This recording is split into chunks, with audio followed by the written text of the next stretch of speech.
Ciao amici e amiche del segno dell'Ariete, benvenuti, io sono Angela e questo è Exoda Record. È così che mi trovate sui social. Questo è l'oroscopo settimanale dal 13 al 19 aprile. Prima di iniziare vi ricordo che è una stesa generica, prendete solo ciò che vi risuona e potete integrarla col vostro ascendente per avere più informazioni. In descrizione trovate le recensioni dei mazzi usati, i link per acquistarli e i link alle playlist per conoscere il significato delle carte della Sibilla Lenormand e della Sibilla italiana. Vi invito a iscrivervi e abbonarvi al mio canale per sostenere il mio lavoro. Vi ringrazio moltissimo se lo farete o lo avete già fatto.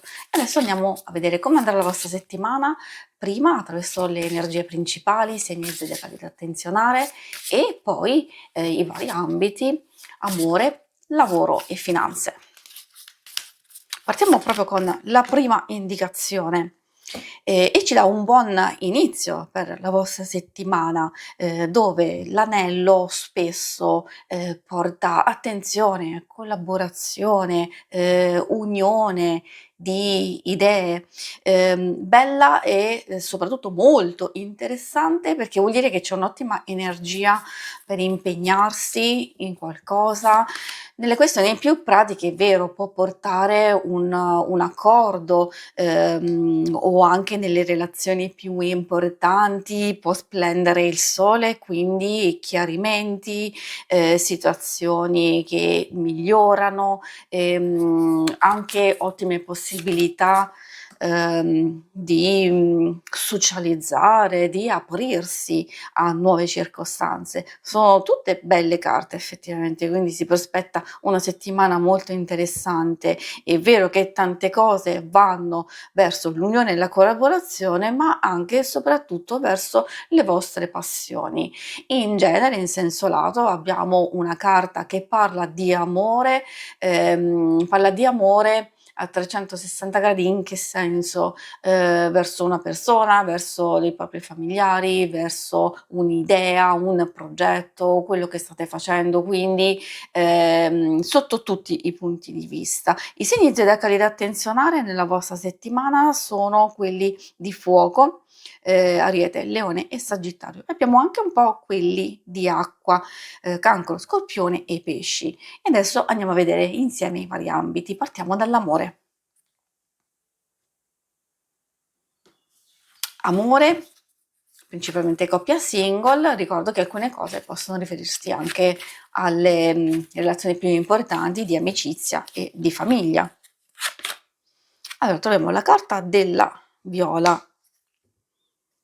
Può essere sia positiva che negativa come aspetto, perché a volte rappresenta un pensiero fisso, un qualcosa che facciamo fatica a toglierci dalla testa. Positivo perché magari vedendo le vostre carte principali, avete bisogno ed esigenza di fare un qualcosa che vi siete programmati, oppure anche di chiarire se c'è qualcosa che non va.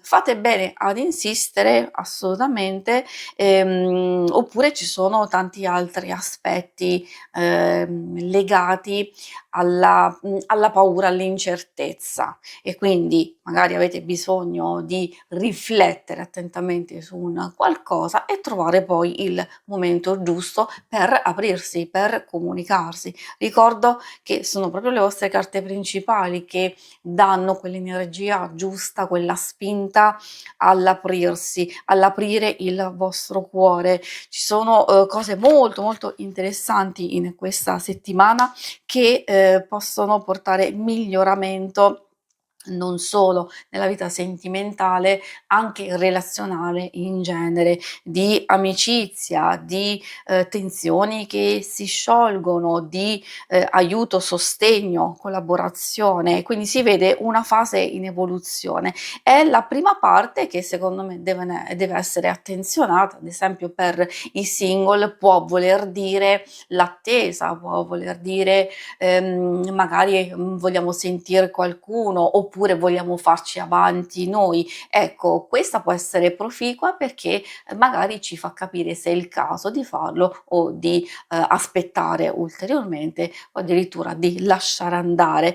Per le altre cose diciamo importanti da aspettarsi in questa settimana è proprio miglioramento nelle fasi più critiche, non si vedono particolari tensioni, assolutamente no, si vede proprio un progetto in evoluzione, si vede una relazione in espansione, in netta crescita, e ci sono anche cose positive per i single, nel senso che ci sono delle aspettative, ci sono delle conoscenze che possono essere sia precedenti sia totalmente nuove e che possono aprire uno spiraglio molto molto positivo. Ricordiamoci che voi avete questa bellissima carta del cuore. Per le questioni più pratiche, quelle del lavoro, delle finanze, adesso andiamo a vederle insieme.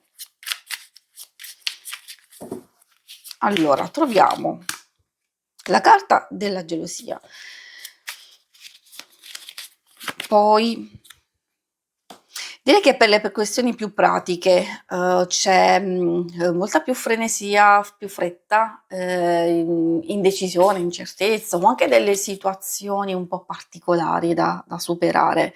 Il nemico fa pensare a contrattempi, fa pensare a situazioni esterne, che magari non dipendono da voi, può riferirsi a una o più persone nello specifico, altrimenti in genere può succedere che una situazione è abbastanza critica e difficile da affrontare, però anche qui in un certo senso, nonostante queste difficoltà, si vede una fase di crescita e di evoluzione, quindi dipende da quello che state vivendo, perché se alcune cose possono risolversi immediatamente, allora vedrete subito dei risultati, altrimenti queste vi vogliono dire che alcune azioni, alcune cose che compierete adesso, soprattutto alcune idee che volete mettere in moto, i risultati si vedranno successivamente, però in qualche modo è la settimana giusta per aprirsi,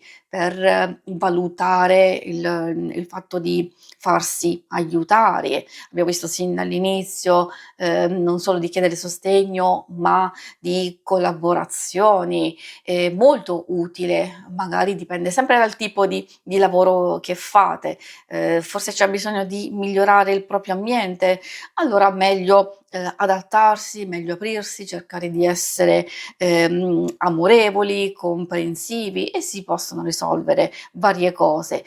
Oppure anche se ci sono delle situazioni esterne difficili da gestire, con la calma, soprattutto con la vostra esperienza, anche qui si può risolvere. Quindi abbiamo più circostanze che magari voi potete capire cosa dovete affrontare, però avete anche le armi giuste per risolvere immediatamente. E la carta del denaro è soprattutto molto molto vantaggiosa non solo per un ulteriore guadagno, per migliorare le proprie finanze, ma anche per rinnovare vecchi schemi, vecchie situazioni. Quindi è possibile che molti di voi si stanno preparando a una nuova fase e ci credo perfettamente che con questa bellissima energia probabilmente molti la vogliono sfruttare al massimo, quindi sia per nuovi inizi, sia per dare nuova spinta ai progetti